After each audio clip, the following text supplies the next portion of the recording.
see you. Yes, I heard you coming. I'm sure you did. I came to interview Ed, and I came in my best Ed attire. Oh, I love it. I love it. I got my loafers on. Oh! Very and nice. I got my socks. Do I know you? Yeah, Or do I know you? You got the uniform on. I almost That's wore it. gray jeans. Oh, wow, that would have been something. That'd That been really too would have been close. something, I think so. So this is my segment, Carteria. This is for my small following that will be a big following one day. It's my interview show, Carteria.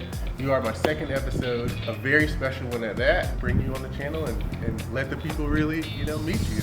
Amazing. Well, it's See an how honor we to know be each here. other. Well, come on inside. Yeah, let's go.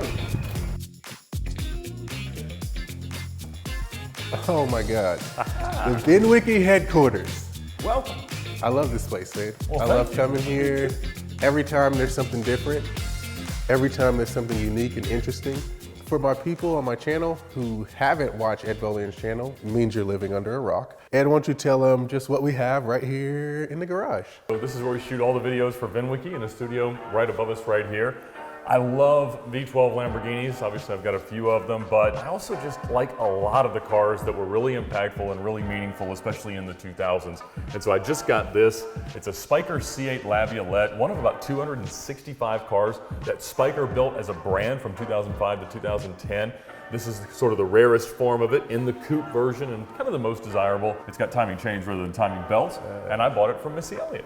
Oh, yeah. I saw that story. That's right. So how long have you had this one now? I've had it for, I don't know, probably about 3 or 4 months. Putting some good miles on it? I have, yeah. It was a little bit of a challenge because I bought it totally blind. She didn't know how many miles were on it. She hadn't seen it in 5 years. It hadn't been serviced, but I think once its whole life. Right. The tires were still original, and in fact, they were older than the car. And so we had to get it, not start it with the gas that was in it, flush all the fluids, do all the things, kind of bring it back to life as much as you can, like a car that, as it turned out, only had 2,300 miles and it was perfect. And so it took us forever to get the wheels off because it has these center lugs and it's 550 Newton meters and 405 pound-feet of torque, and so it's ready to rock. Wow. And so did she just stored this car? Did you actually have to interact, with her to make the deal happen, or a car handler, or like how did that work? Well, I bought it through her mother because she deals with all of her affairs. Right, I met her right. a couple of times because she was a customer at the dealership. She Right, had a Ventura right. and a bunch of Bentleys. She has a 599 GTO that she drives a lot. So she's a real car enthusiast. Oh, to me. yeah. So she drove it 2,300 miles or so. Never put a lot of miles on it. There's a lot of great pictures of her with the car and her Right. dogs in the car and stuff like that. And Right. She put a stereo in it because none of them had radios. It's come together, and so I love it. It's just a funky car. There's nothing like it. Certainly nothing south of $1 million that has the presence that it does.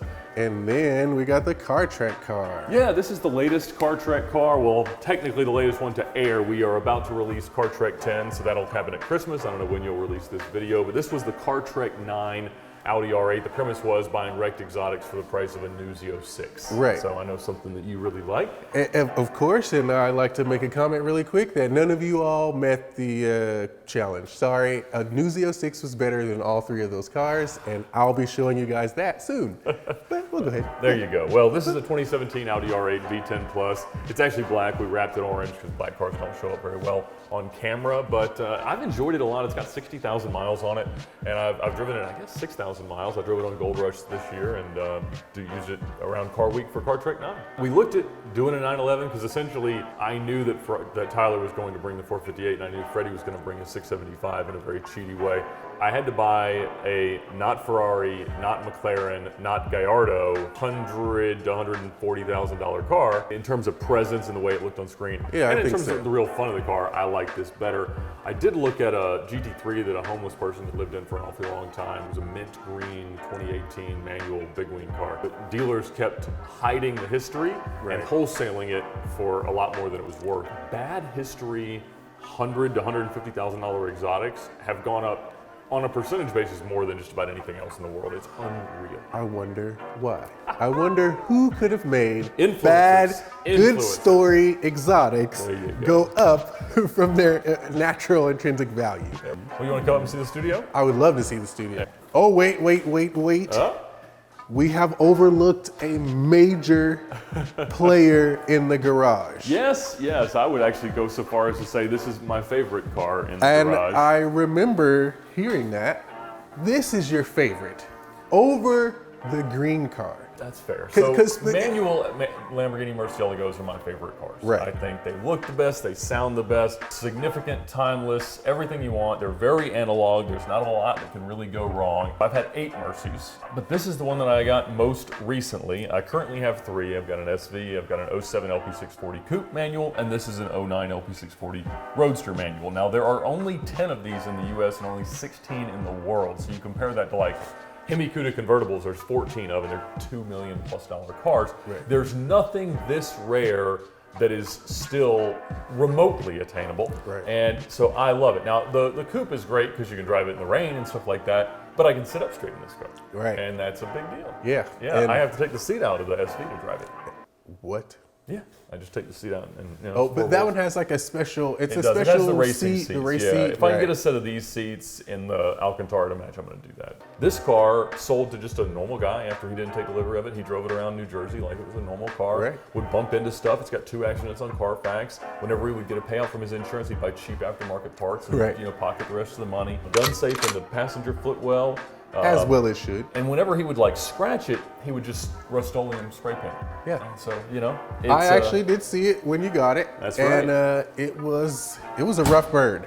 It is, yeah. It And it's was still a rough rough. It's bird. just now wrapped over in matte black vinyl. I like to say I made it like Cars and Coffee presentable. I never need a car to be like nice. Right. I just want it not to be offensive. And so this thing has like that boat top. Yes, it's super annoying. I never use it. Yeah, never. I've had 3 Roadsters and I've put the roof on once. Nah, exotic. Leave the top off. Shouldn't it. have a roof. It's a supercar. Exactly. Yeah. Sweet. Well, now we're in the VinWiki studio, guys, listening to the sexy, sweet sounds of Ed Bolian. Happy to I be got of my service. Ed Bolian gear on. I feel smarter and smoother. I feel it. I get it, Ed. It's just comfortable. what you It's do. all about comfort. I wanted to bring you here and grill you on your set, get into who you are and what makes you tick as a car guy. First of all, you inspired all of this. To pay homage to the people in this industry I really admire, that are influential to many people, that are just unique car guys. Really quickly, like, where are you from? I grew up around here in Metro Atlanta. I ended up going to Georgia Tech. While I was there, I started an exotic car rental company back at a time where you could get stated income loans for exotic cars in 2006. Ran supercar rentals for about 5 years there, and then with a little bit of overlap, became the director of sales at Lamborghini Atlanta. I really fell in love with cars, not as a very young person, because my family didn't care anything about cars, but once I could drive them and get to know more people that cared about fun cars, and at that time, it was so rare that you would even see a Ferrari or a Lamborghini or anything like that. Production on a daily basis is about on a yearly basis what it was back in the very early 2000s. And the rental car company was a great learning experience. I built up some great car credit. Did that while I was there. I set the Cannonball record and then left in 2015 just because I was kind of tired of the day-to-day car business. And VinWiki, the app, began in 2016. And a year later, to continue marketing that, we launched the YouTube channel. Going back to the exotic car rental, how old are you when you started that company? 20. If I'm not mistaken, you couldn't even sign a contract to buy your own exotic car at 21. You can do that at 18. I could not rent a car myself because usually that's 25 years old. There's some exceptions occasionally. Right. Not on exotic cars. I also was very interested when I found out you weren't initially a car person. Well, and I think we all have these cars that nothing can be cooler than that to us, because where we were in our life when we saw that car is really where it all began. Exactly. And so Lamborghini Murcielago, the first production car, number 26, there were 25 pre-production cars, set the record for the fastest 100 miles, the fastest 100 kilometers, and the furthest distance driven in an hour at Nardo in the spring of 2002. And I remember reading that article in Road and Track and just thinking that is the coolest thing that's ever happened. And then playing Need for Speed Hot Pursuit 2, driving Lamborghini Mercies. And now that car is actually for sale. It's got 100,000 miles on it. And you would know. And I want it badly. Was that the poster car? Yeah, that was the desktop background on the first computer. That was everything. So I was in the industry also with Atlanta Dream Cars. Yep. Nick Elliott'S, shout out to Nick. Of course, it seems very unattainable, but working in that place, I saw that we had car partners. If you own an exotic car and you were okay renting it out, you could bring it to us. we would rent a car out for the 60-40 split. We had probably 8-9 car partners and probably 15 cars out of our 50-car fleet that were owned by just regular people. Sometimes just adding up in a month what those people would make from the car allowed me to see that some of these people were maybe breaking even or even making money by owning this car. For me, it was just a way in, right? So I didn't have a way to afford the cars apart from that. I didn't have enough money to make my first payment, the Lamborghini Gallardo that was the first car in the fleet, when I bought it. And so it had to go out immediately, get rented, and fortunately it did. It was a bumpy road. It was a very educational experience, but it was a lot of fun, and I got to really get to know what the cars were all about and use them in a very different way because I wasn't that mileage sensitive. You see these car collectors and things, and it's very easy to be critical of them because they don't drive them all that much. You see them not accumulating that many miles, and it's easy to kind of get this holier than thou attitude, like, well, if I had that car, I'd drive it every day. And maybe you would, maybe you wouldn't, but it allowed me to really become acutely familiar with what that cost was on a per mile basis and what it really took to make money, to break even, or even to lose money at times on the different cars. Now, it's a little bit of a different landscape. There are so many more exotic cars, there are so many more exotic car buyers, there are so many more $1 million cars than there were just 10 or 20 years ago. I always noticed that as a car went out of warranty, the depreciation slowed. Now, at that point, you're facing a lot more maintenance cost and upkeep and carrying cost potentially. I could never stomach the idea that a car sitting in my garage was worth less the next day. So if I knew that I at least wasn't losing money that way, I could just play Russian roulette with the maintenance cost and I'd probably be okay. Right.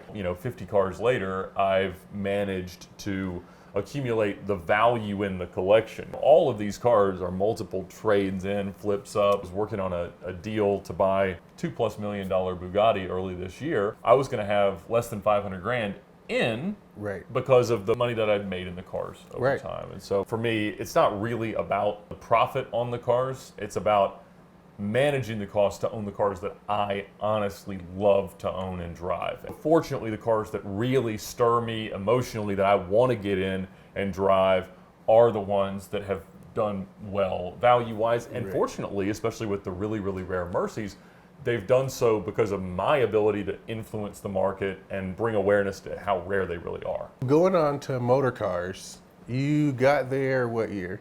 2009? And you were just a regular salesperson? I was, yeah. This was at the worst possible time to sell an exotic car because bottom of the recession, the real estate crisis that began early in 08, and particularly in luxury assets, they were just unsellable. I mean, to give you an example, the LP560 Spyker came out in 2009 as a 2010 model, and it took 18 months for us to sell one that wasn't black, because anybody that was willing to buy a Lamborghini wasn't willing to buy a brightly colored one.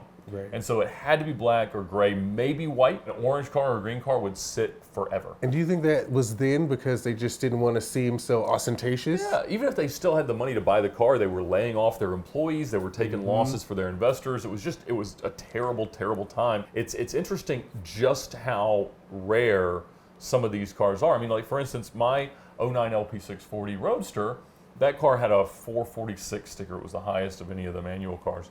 Sold actually fairly quickly in New Jersey. There was the twin car set at the port in Baltimore with about 60 other LP640s, and we had $60,000 rebates back. So you had about 10% markup on them. So a 440 car was a 400 invoice, and another 60. So you could take 100 off the car to sell it in 2009 or 2010, and they still just sat outside in the rain in Baltimore. No one wanted the cars. And now, when we look back on what makes cars collectible or interesting, almost always it starts that way. We couldn't sell them when they were new. Ford GTs were that way, Carrera GTs were that way, 918s were that way, P1s were that way. Even these cars that we now think are like, top tier, perfect status cars, nobody wanted them. They just sat. I think you break the mold of, that connotation of the sleazy car salesman. Smooth talker, fast talker, and it made me want to just become an honest salesman because I wanted people to see that I do this because I love it. I noticed that you were a very genuine person. Do you think that helped you? It hurts in the short term. It always does. If you're not willing to lie about how bad or good a car is and about what you can actually do on price or anything like that, then it's You're going totally to be right about problematic. that, And so the thing that a lot of entrepreneurs, a lot of business people forget, or at least don't recognize as early as they need to, is not your transaction value, but it's your lifetime customer value. Right. People have a 5 to 10 year lifespan as great exotic car customers. Right. After that, they usually find some other interest, some other vice, some other thing that they're going to spend their money on. The goal is to maximize the number of cars that they can buy in that short amount of time. And most people are willing to buy a new car every 3 to 6 months if you stay in front of them and if you stay in touch with them. And the ease of making someone buy the second, third, fifth car relative to making them buy the first is so much easier. I knew that if I could give them a great deal on the first car by finding them something that's a little bit outside of their comfort zone, maybe even a little bit beyond what they thought they could afford, but I know that because of whatever is managing the value, whether it's an accident history or some high miles or a bad spec or something like that, that I know I could sell around with a little bit more time. I can put them in that car, Right. keep marketing it to other people, come back to them in 3 months, let them make 5, 10 grand, sell it, still make a little bit of money to this guy who's along the same path, Right. and keep them happier than they ever imagined they could be with the entire dynamic of exotic car ownership. What you've told a lot of stories about things at motor cars, right? One of the questions I had was your most scary ride in the Gallardo, right? It was the Gallardo with the Mr. I'm Invincible. Yes. Yeah, I want to really apologize for that. I was really feeling myself that day. I was just like, ah! Oh my goodness. No, that's crazy. I mean, I've had similar experiences, but I'm a little better at sliding on out of there than I think you were in this one. You got caught. I got, not caught, I got pushed into that. I was voluntold that was my test drive to go on. I didn't think I was coming back from that one. But tell me a way that it got sketchy there. Like, did it ever get physical? I mean, that was a sketchy moment. Well, and I had to step into that transaction because we were actually worried that the original salesperson was going to brandish a firearm to get him out of the So showroom. see, this is what I mean. And a lot of people ask me this, and a lot of people about my stories on VinWiki. And they go, well, how did you really do that? And I go, look, Edge channel is a very upstanding, G-rated channel. You know, they're all true, but I had to omit some of those things for Edge channel because it's a different setup.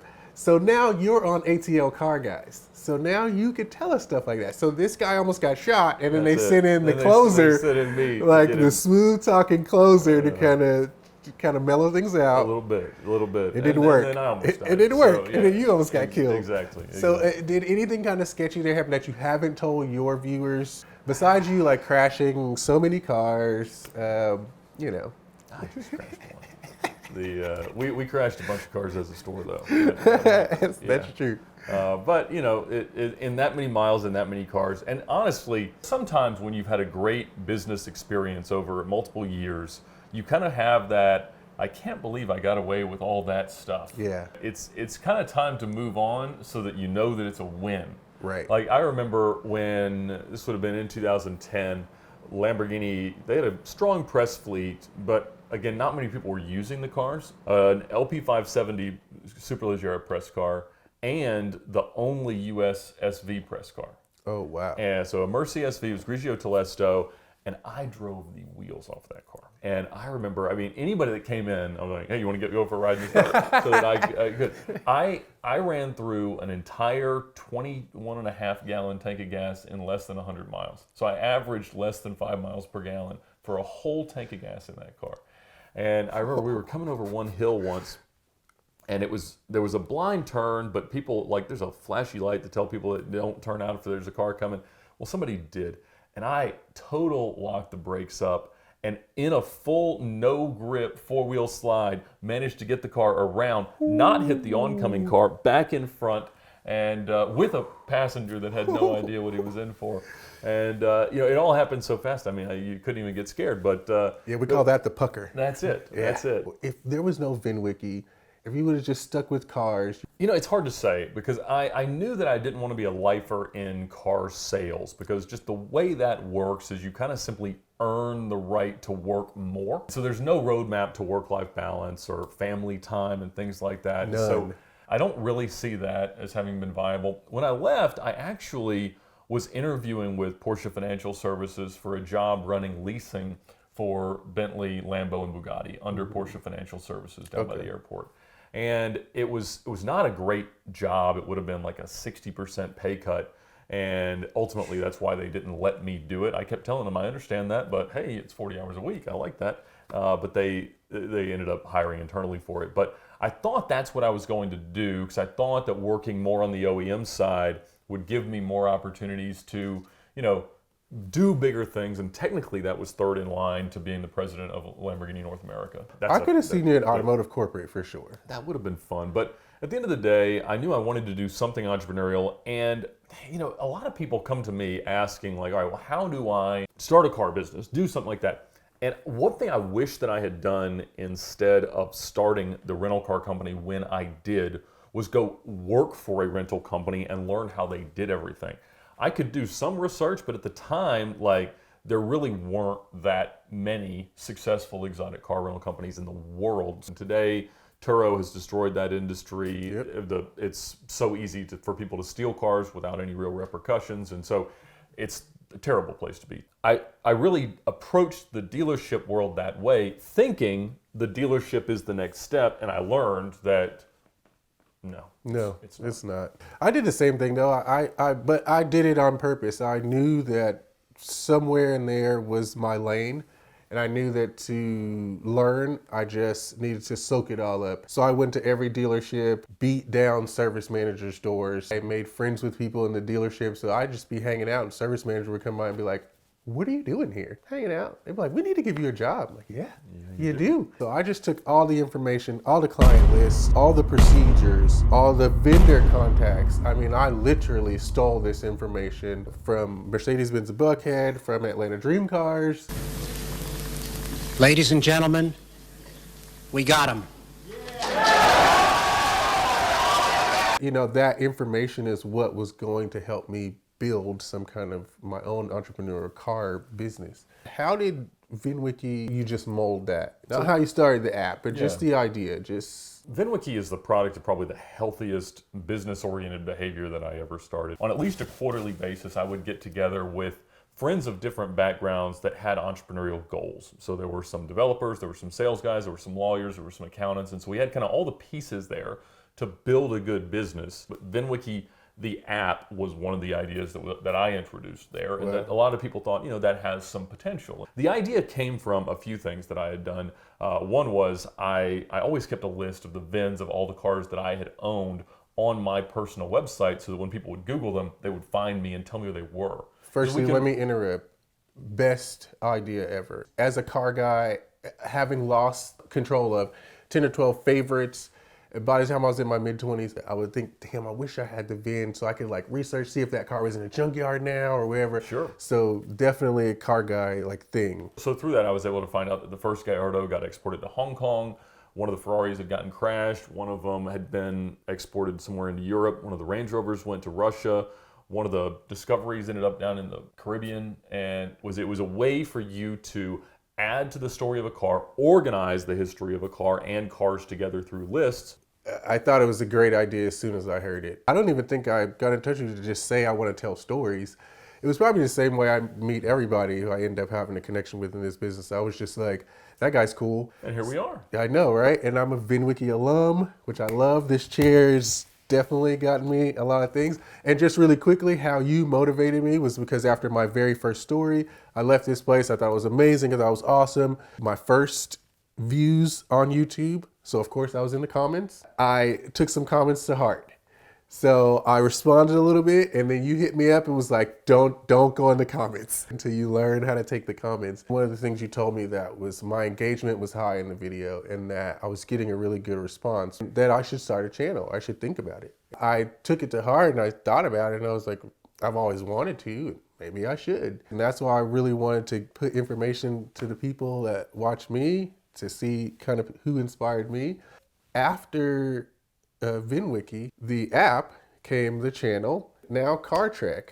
And actually before that, I can't forget, you're a world record holder. I mean, well, you were. Is it gone? It is, yes. But people have gone faster now. From 2013 to 2019, I was the Cannonball world record holder. I was like, I'm starstruck. Like that to me, I don't know, I'm just a big car nerd, so just getting in the car, zooming from coast to coast and having a lot of fun doing it with friends is just goals all the way. Well, what I would love to do, go for a drive and talk a little bit about Cannonball and Car Trek. How this works on my show is that instead of like on Comedians in Cars where he brings you some car that you've never seen and you know nothing about, I like to pick the car that I think describes the person the best out of their collection. I feel like that's your Spyker. I mean, it's pretty new. It's just unique. It's low numbers. The build quality, collection of parts, it's kind of everything. It's the Bolian of cars. Let's do it. Let's do it.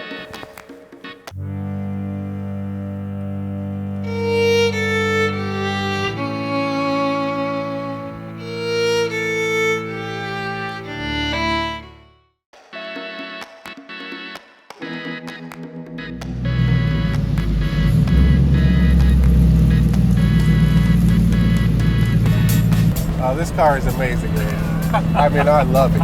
Thank you, I do too. I think it very much resembles something else that you really like is like the Koenigseggs and Zondas. Yes, a lot of people call it a poor man's Pagani. Yes. I mean, in terms of the way that it's built, totally outsourcing the powertrain, but just spending time on the aesthetic, on the visceral nature of how it feels, this exposed gear linkage, functional roof scoop, louvered fenders, center lock wheels, inboard pushrod suspension, vertically opening doors. I mean, these are things that cars that are $3-4 million have. Clamshell hood. Oh yeah. Floor hinge pedals. Yes. And that noise. It sounds so much better than an RS4 or a V8 R8 that shares the same 4.2 liter Audi motor. But I think it's wonderful. You just hear it breathing. Right. Roof scoop. Roof scoop. I know. Dude. Glass roof. This is so much better than any McLaren that you could buy at this price. Although, yes, the McLaren is put together amazingly. It makes a drive feel very, very special. Right. And when you think about 99% of the miles you get to put on a car, they're not at 10/10ths on the ragged edge of anything. You're just out there to have a good time. And that's what this car does. That's what a Murci does. That's what I really love, is that just to drive out around, going to dinner, going to the mall, going to coffee shop is cool in this car, and it makes that drive more special and a whole lot more fun. Right. I mean, it's the analog era of vehicles still. Oh yeah. Let me hear that gear shift linkage. Oh, that noise. Obviously, I love my gated manual Lamborghinis, but this is very different than that. It's notchy, but it's so cool, Right. and there's just nothing like it. So you have VinWiki car stories. Yeah. Everyone always asks me, how did I get on? Literally the number one question I get besides, is Ed really that tall? I think I have 1 million across all my stories. There you go. So that was a very, very happy accomplishment for me. And I didn't think I would really care. 4 or 5 stories hit 250,000. And I was like, hey, this is pretty cool. Well, and that's it. It's like, for us that have spent our lives and our careers around cars, but we don't get to share that with that many people. I mean, you can stand around your car at Cars and Coffee and write a blog article about it, but the fact that we could build a platform that could sort of immortalize some of these more legendary level car stories, to me, was really the appeal. And are there any stories that you did but you couldn't air? We had this guy come on telling the story about blowing up a Huracan to make NFTs. No one who loves cars loves the idea of a really cool car being destroyed. I thought that we could all collectively not like this guy and watch it because it was fascinating the lengths to which they went to blow the car up. It's actually very hard to blow a car up the way it looks like in a movie, Yes, and their it goal is. was to blow it into 1,000 or more pieces so they could number them and then make an NFT depiction of each piece and then sell these NFTs. And they did. They turned a $200,000 Huracan into $2 million worth of NFTs, Wow. which is a perfect illustration of how ridiculous this time in our lives is. Everybody hated it, and I get that, but they disliked the video. You get a ton of dislikes, it suppresses the content. I didn't agree with it. I wasn't going to go out and buy one of the NFTs, but it was a really poor performing video. It got like 30 or 40,000 views. It just didn't fit. That's the great thing about VinWiki's content model, is that if you don't like today's video, tomorrow's is going to be quite different. Oh yeah. Oh yeah, that's for it. sure. So, do you subscribe to smaller channels? I'll be honest, I don't watch enough YouTube that isn't my stuff. Yeah. There is so much content being generated, but that's the problem today, is that when VinWiki started making YouTube channels back in 2017, the landscape of automotive creators was so much more limited and so much less competitive that it was a lot easier for us to gain our initial traction. I don't know that today we would grow nearly at the rate that we did, 2017, 18, 19. Right. And we're not growing as much now as we did back then. And that's okay. Also, another question I get, is Ed Bolian that nice? And he is. Guys, he is. He is that cool, he's that nice, he's that clear, communicative, and just respectful. Well, I appreciate that. One thing we've had the most fun this year with is the appraisal series. So just looking at the collections of other automotive YouTubers and influencers and appraising them, me and John Tamarian from Curated and John Ficara. So I've enjoyed that. We're going to try to do at least a dozen of those next year. I may bring back the survey panel. Like, what is the most underappreciated car today? What is the biggest car that got away from you? What's the best driver's car of all time? What's the most beautiful car of all time? Not so much a buying thing, because that, now everybody watches those videos in the comments, or you can't buy any of that stuff. I know, it's so true. Which was just us 2 short years ago. Yeah. I know, I was just about to say, it was just a year or two ago. The problem was it really didn't do views. I noticed. Which was a shame. But there's no shortage of car stories, and I always appreciate, the submissions and the ideas. I'll just be honest, because Ed can't say it, because you've come to me at the car shows with a lot of stories, you people. Man, can you tell Ed, I'd love to tell this story and that story? I'm like, dude, that's not interesting. Sorry.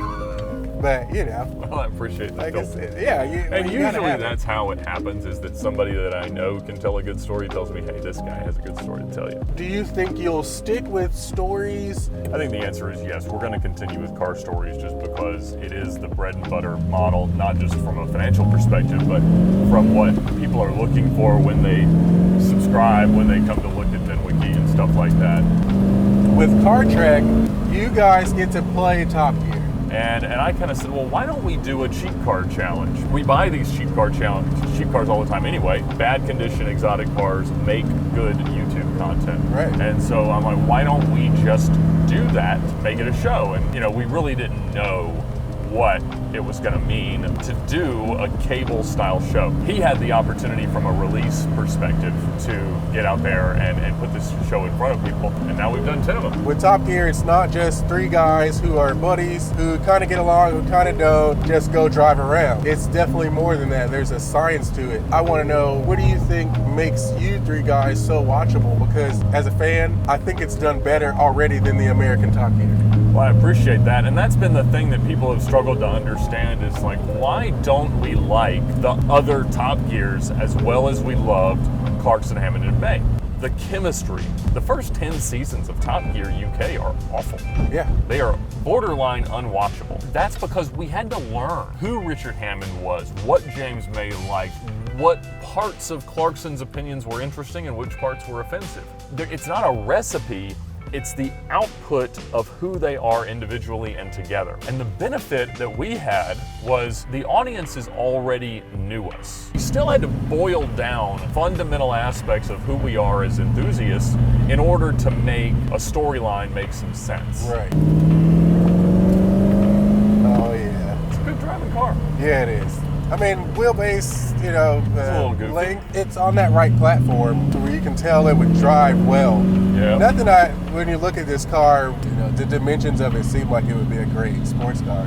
You have that picture edge of the background on your phone. Oh yeah, from that day. That was a special That was. day, man. I'm Ed Bolian, this is Car Trek, and this is my dream car. After looking at the pictures, I realized how special of a day that was. That was something. For car guys, period. For you, I would venture to say you more than Hoovy and Tavares. Well, for sure. Each of the series has sort of catered to one of us more than the others. Yeah, right? that's So pretty cool too. That was the Ed series. Yeah. Being able to buy aspirational dream cars far before you are economically eligible to do so has sort of been my specialty. That was really the encapsulation of everything. So it starts with me in a McLaren F1, you know, finding a way into driving my dream car. Then we have an adventure in LP640, and then we rebuy our first cars. And at the end of it, I get to race a fighter jet in a 765 LT. I think it's going to stay for a while. I think that these cars have a ton of potential. There's nothing else like it. And so the chance to have cars that are their own unique thing is special opportunity. I do think it's definitely one of the underrated low number cars, or just low production cars. One of those that if you did get rid of it, in 3 years you'll be like, why did I do that? You can't even find a Spyker. You can't even you know what I mean? By then, it's like one of those when cars. we took it to Festival of Speed, they parked me next to an LFA, which is sort of a car that's having the moment of all moments right now in the marketplace, and they're exploding in value. I don't like them, but park this thing next to it, and it's like no one cares. No, they didn't. He kept asking the security people if he could start and rev his car so he could get some attention, and I'm like, yeah, I would close it all down, try to not get in his way, but because he had bought it the week before. I was about to say, I went inside, you were off doing something, I went inside at that show, and when I was there, people were all around it, and the doors weren't even up. So you open the door and the front clam. Oh, then the crowd is there, you already know it. And I don't so much care about that kind of appeal. I care that people appreciate the novelty. Ed, the car is definitely, I was right. This car embodies the Ed personality. It is comfortable slip-on loafers and a smooth, deep voice. It is that. I really want to thank you for letting me get this time with you, My Ed. pleasure. You inspired all of this, so I thought the people should, get a little bit more information about you. And I'm almost at 500 subscribers. Congratulations. Well, everybody be sure to subscribe.